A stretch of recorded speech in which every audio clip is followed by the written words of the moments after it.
નમસ્કાર, આપ જોઈ રહ્યા છો ચક્રવાત ન્યૂઝ અને હું છું આપની સાથે જાનવી। તો આજના મહત્વના સમાચારમાં વાત કરીએ તો એક મોટી કાર્યવાહીમાં કલ્યાણ ક્રાઇમ બ્રાન્ચ યુનિટી 3 એ ડોંબીવલી પૂર્વના દેસલેપાડામાં ગોકુલધામ ટાવરમાં એક ફ્લેટ પર દરોડો પાડ્યો અને ગેરકાયદેસર હથિયારોનો મોટો જથ્થો જપ્ત કર્યો।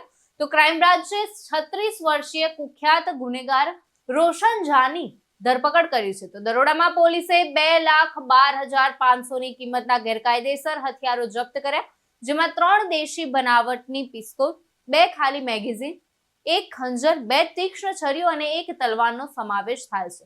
તો માનપાડા પોલીસ સ્ટેશનમાં રોશન ઝા વિરુદ્ધ કેસ નોંધવામાં આવ્યો છે। ચૂંટણી પહેલા આટલા हथियारों મળી આવવાથી પોલીસ ચિંતિત છે। તો સપ્લાય અને હેતુની તપાસ ચાલુ છે। आगामी स्थानिक स्वराज्य संस्था और महानगर पालिका इलेक्शन के बारे में हम सरायत गुनेगार के ऊपर हम कार्रवाई कर रहे हैं।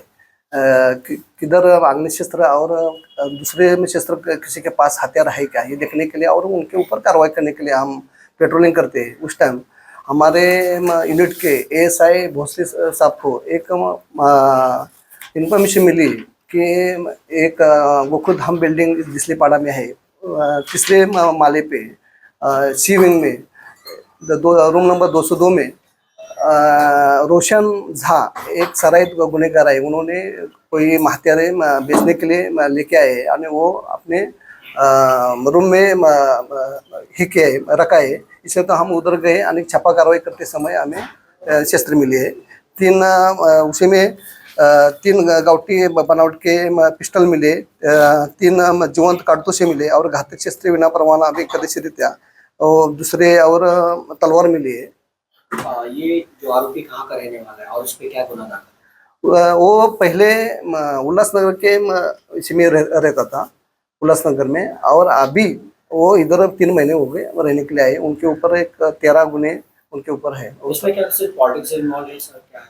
वो अभी तो तपास चल रहा है, इन्वेस्टिगेशन चल रहा है, आगे का हो जाएगा। અંડરવર્લ્ડ ડોન દાઉદ ઇબ્રાહીમ સાથે સંકળાયેલા નાણાકીય ગેરવર્તણૂક કેસમાં રાષ્ટ્રવાદી કોંગ્રેસ પાર્ટીના નેતા નવાબ મલિકે આરોપોને નકારી કાઢ્યા છે। તો મુંબઈ સેશન્સ કોર્ટની ખાસ સાંસદ ધારાસભ્ય કોર્ટમાં નવાબ મલિકે પોતાને નિર્દોષ જાહેર કર્યા।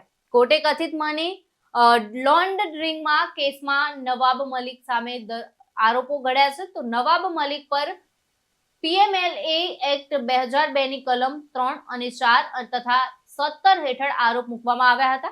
તો નવાબ મલિક પર આ કેસમાં 2022માં ધરપકડ કરવામાં આવી હતી અને હાલમાં તે સુપ્રીમ કોર્ટ દ્વારા મંજૂર કરાયેલા જામીન પર બહાર છે। તો દાઉદની બહેન હસીના પારકર, સલીમ પટેલ, 1993ના મુંબઈ બોમ્બ વિસ્ફોટના આરોપી સરદાર ખાન અને નવાબ મલિક પર ગોવાલા કમ્પાઉન્ડમાં મુનીરા પ્લમ્બર નામની મહિલાની 3 એકર જમીન હસ્તગત કરવાનું કાવતરું ઘડવાનો આરોપ છે। તો કાનૂની પ્રક્રિયા પૂર્ણ કરવા માટે 19 ડિસેમ્બરે સુનાવણી યોજાશે। તો આ કેસમાં દૈનિક સુનાવણી જાન્યુઆરીમાં શરૂ થવાની ધારણા છે। સતીશ સોની સાથે ચક્રવાત ન્યૂઝ, મુંબઈ।